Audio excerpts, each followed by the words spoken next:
الصلاۃ والسلام علیکہ یا رسول اللہ صلی اللہ علیہ وآلہ وسلم۔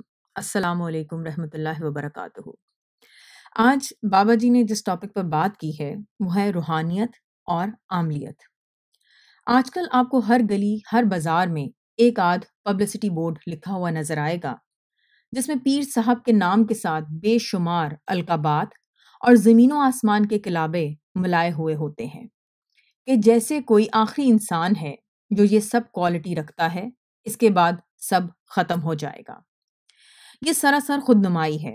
ایک نیک اور سچے انسان اور کسی ولی کو اپنی اتنی مشہوری کرنے کی ضرورت نہیں ہوتی۔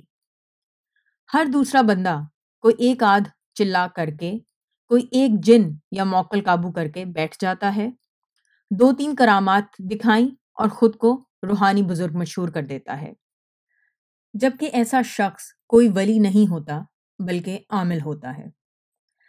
جبکہ کوئی روحانی بزرگ کبھی بھی کسی جن یا موکل سے کام نہیں لیتا، وہ ہر وقت اللہ کی ذات پہ بھروسہ کرتا ہے اور ہر کام کو اللہ کا فضل ہی جانتا ہے۔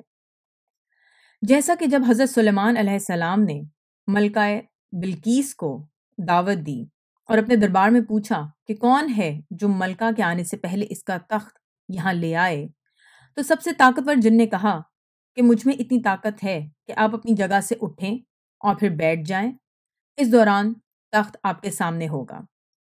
جبکہ حضرت آصف بن برخیہ رحمۃ اللہ علیہ جو اس وقت کے ولی تھے بولے کہ آنکھ جھپکنے سے پہلے تخت یہاں پیش کر دوں گا اور یہ میرے رب کے فضل سے ہوگا۔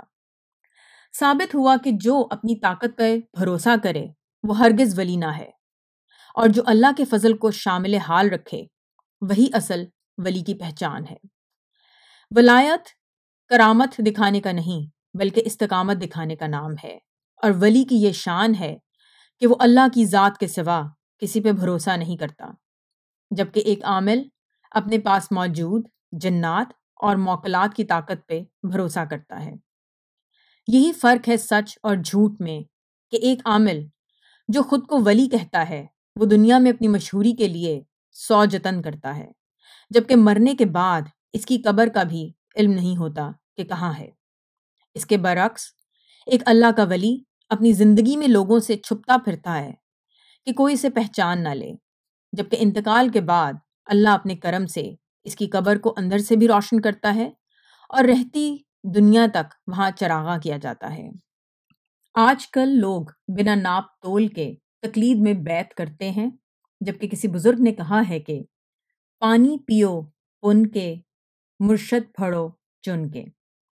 دو باتیں سن کر یا کوئی کرامت دیکھ کر بیعت نہ ہو جایا کریں، وقت دیں، بار بار محفل میں جا کر دیکھیں، بات دل کو لگے تو جھکا دیں خود کو، اگر پھر بھی سمجھ نہ لگے تو میرے اللہ سے مشورہ کر لیں، اس کا دروازہ ہر وقت کھلا ہے، استخارہ کر لیں، وہ آپ کو کبھی بھٹکنے نہیں دے گا۔ اگر کوئی سمجھ نہ آئے تو میرے نبی پاک صلی اللہ علیہ وآلہ وسلم پہ درود بھیجنا شروع کر دیں، خود ہی رہنمائی مل جائے گی۔